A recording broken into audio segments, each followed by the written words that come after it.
बिस्मिल्लाहिर्रहमानिर्रहीम students, this is think new maths 3 और इसमें हम टॉपिक हमारा चल रहा है एक्सरसाइज 5C है बेटा, कोऑर्डिनेट ज्योमेट्री।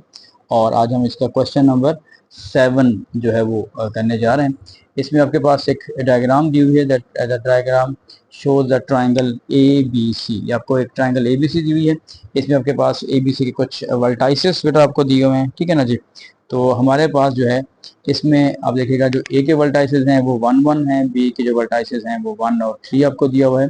इसी तरह जो सी आपके पास है वो 5 और 5 की बात हो रही है, ठीक है। Then you have to find three as a questions, the three parts are given to you. That first you have to find the area of triangle ABC. The next is the gradient of the line passing through B and C, and the third one is the equation of the line passing through A and C. So how can you find these three parts? I can, sir.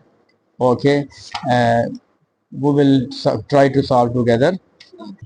Okay बेटा, देखिए the first you have to find the area of triangle A B C. अच्छा देखिए, आप area of triangle का जो हमारा basic formula है, जब राइट एंगल ट्राइंगल होती है उसका होता है बेटा 1/2 बेस मल्टीप्लाई बाई हाइट। लेकिन आप जो डायग्राम आप देख रहे हैं ये राइट एंगल ट्राइंगल आपको नजर नहीं आ रही। लेकिन इसका तरीका ये कर सकते हैं, अगर हम सी से ऐसे बिल्कुल एक हाइट ऐसे यूं ड्रा कर दें, ठीक है, तो ये हमारी हाइट बन जाएगी। और बेस आपने यही लेनी है कि जो आपके पास ये ए बी आ रहा है। अब इसमें देखिएगा जो 1/2 है, इसका जो बेस बन जाएगा 1 2 3 जाएंगे तो ये 2 यूनिट है बेटा। और जो हाइट है वो 1 से स्टार्ट हो रही है और 5 तक जा रही है तो ये 4 यूनिट है, ठीक है जी। अब बॉक्स उसमें भी देख सकते हैं, बॉक्स भी काउंट कर सकते हैं। तो 2 से 2 कैंसिल करते हैं बेटा, तो that will B 4 square unit, ठीक है। क्योंकि नॉर्मली यहाँ पे हम वो नहीं लिख रहे होते कि सेंटीमीटर स्क्वायर, या तो आप सिंपल ऐसे लिखते हैं, ठीक हो गया जी। ये आपका आंसर आ गया। अब आ जाए इसमें, ओके जी। Next you have to find the gradient of the line passing through 1 B and C, ठीक है। अब बी एंड सी का हम कैसे करेंगे, देखें ग्रेडियंट का जो आपके पास फार्मूला है that is y2 minus y1। अब इसको x1 इसको y1 कह दे बेटा, ये x2 और y2। तो ग्रेडियंट का फार्मूला हमारे पास है y2 minus y1 over x2 minus x1। तो that will B 2/4। Answer will be 1/2, ठीक है जी। ये आपके पास इसका आंसर आ गया 0.5। क्लियर है जी। नेक्स्ट है the equation of the line passing through A and C. देखिए यहाँ पे ए एंड सी की बात कर रहे हैं। अब इसमें भी हमारे पास जो कॉन्सेप्ट आ रहा है, इक्वेशन ऑफ लाइन हमने लास्ट भी किया था, y equal to mx plus C भी कर सकते हैं बेटा। लेकिन जो हमारे पास है y minus y1 is equal to mx minus x1 भी हम यूज कर सकते हैं। अब इसमें इंपॉर्टेंट बात क्या आ रही है, देखिए इंपॉर्टेंट ये है कि पहले first you have to find the gradient. अब ग्रेडियंट आप दो तरीके से कर सकते हैं, ये वाला फॉर्मूला भी हम अप्लाई कर सकते हैं जो ऊपर हमने किया है, लेकिन यूं भी कर सकते हैं राइज ओवर रन का कॉन्सेप्ट, क्योंकि हमने ए एंड सी की बात कर रहे हैं। तो इसमें देखिएगा अगर मैं इसको ऐसे ट्राइंगल बना दूं, ठीक है जरा, ये राइज 4 यूनिट है क्योंकि 1 to 5 तक जा रहा है, और इसका रन भी 4 यूनिट है क्योंकि 1 to 5 तक जा रहा है। तो इसका मतलब ग्रेडियंट इसका राइज ओवर रन का जो फॉर्मूला बनेगा, राइज ओवर रन, तो राइज भी बेटा 4 आ रहा है और रन भी 4 आ रहा है, तो that will be equal to 1। और कोई भी हम एक पॉइंट ले लेते हैं, लेट करते हैं हमारे पास जो है ना पॉइंट ले लेते हैं 1 1, तो इसको हम x1 कह देते हैं, इसको हम कह देते हैं y1 कह देंगे, ठीक हो गया। तो फॉर्मूले में हमारे पास क्या हो जाएगा, y minus y1 is equal to, gradient भी 1 है यहाँ पे, x माइनस x1 आ जाएगा, ठीक है जी। तो अभी हमारे पास जो है वो अराइवल हुआ है, एक हमारा ब्रेक का टाइम है इसमें। चलें जी, हम इसको ब्रेक को टाइम को भी यूज़ करते हैं, ठीक है। जरा थोड़ा पढ़ लेते हैं, एक्स्ट्रा पढ़ लेते हैं, ब्रेक हम बाद में कर लेंगे। अच्छा जी, अब बेटा क्या होगा कि हमारे पास x1 की जगह पे वो भी हमने क्या पुट करना है बेटा, 1 पुट करना है, ठीक है। ये x1 हो गया, ये y1 हो गया, so that will be y minus 1 is equal to 1x minus 1 हो गया। लेकिन जब y1 को हम उधर लेके जाएंगे तो क्या बन जाएगा, y is equal to x minus 1 plus 1 क्या हो जाएगा 0, तो y is equal to x जो है ये आपके पास इसका आंसर आ जाएगा। ओके जी, यस सर, बिल्कुल बहुत अच्छा आपने। ओके बेटा प्लीज, इसमें हमारे पास नेक्स्ट हम क्वेश्चन करने जा रहे हैं, question number 8। The question is the lines 2x minus 5 is equal to ky and k plus 1 into x is equal to 6y minus 3 have the same gradient. ठीक है, ये हम आगे जाके पढ़ेंगे कि ऐसी दो लाइंस जो पैरेलल लाइंस होती हैं उनका ग्रेडियंट क्या होता है, सेम होता है। ये नेक्स्ट एक्सरसाइज में हम डिस्कस करेंगे इसको। Find the possible values of के, इसका मतलब यहाँ पे के से ज़्यादा वैल्यूज हो सकती हैं, मीन्स जो इक्वेशन है वो क्वाड्रेटिक फॉर्म में बन सकती है। ठीक हो गया, तो इसको बेटा हम सॉल्व करने जा रहे हैं। अच्छा देखिए यहाँ पे मैंने इसको लिख दिया क्योंकि उसने बताया हुआ है कि आपके पास ये दोनों इक्वेशंस सेम हैं और हमने क्या करना है, इसका पॉसिबल वैल्यू जो है वो फाइंड आउट करेंगे। ठीक है, अच्छा अब इसमें इंपॉर्टेंट बात जरा देखिएगा, ये थोड़ी सी नई चीज़ हमारे पास आ रही है।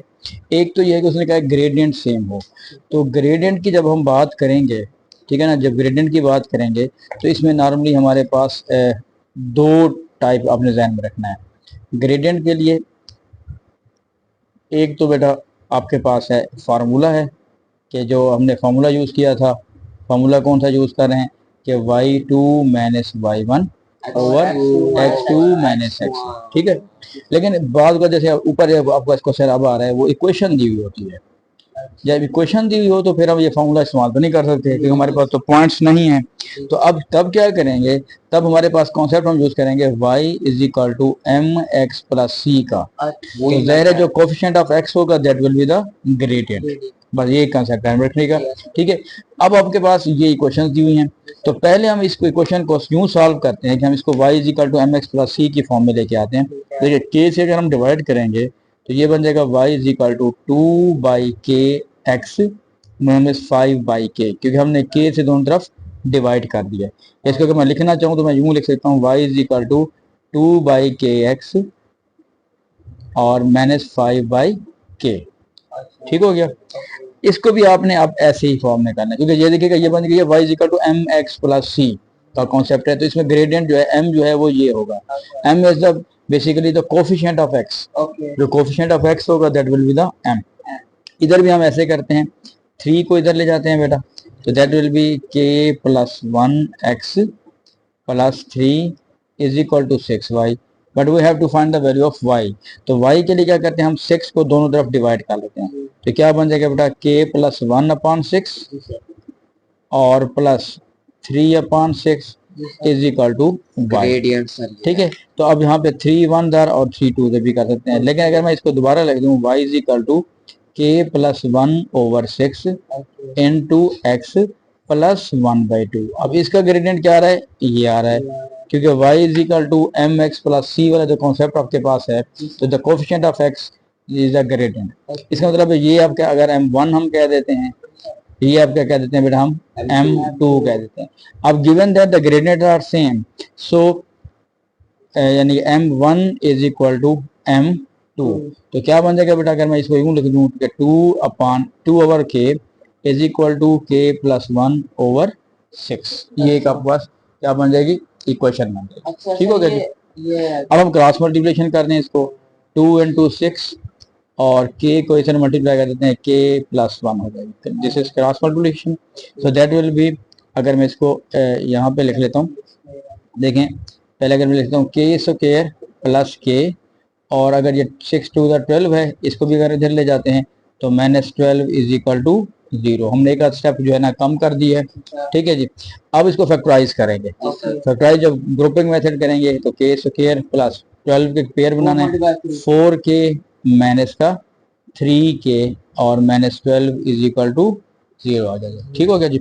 अब बेटा इसको हम अलग से बना लेते हैं, ग्रुप्स बना लेते हैं, k कॉमन आएगा k प्लस 4 और यहाँ पे माइनस 3 कॉमन आएगा k प्लस 4, क्योंकि जब बाहर माइनस का कॉमन लेंगे अंदर का साइन भी चेंज हो जाएगा।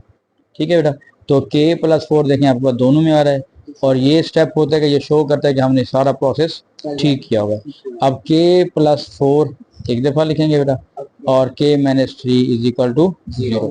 सो हम लिखेंगे कि k plus 4 is equal to 0 और k minus 3 is equal to 0।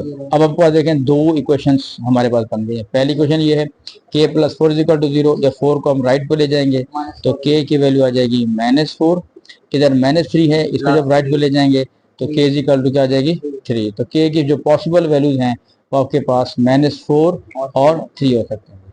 ठीक है, ओके बेटा, उम्मीद है आपको ये क्वेश्चन समझ आ गया होगा। फिर भी कोई प्रॉब्लम हो तो मुझसे लाजमी शेयर कीजिएगा कमेंट बॉक्स में।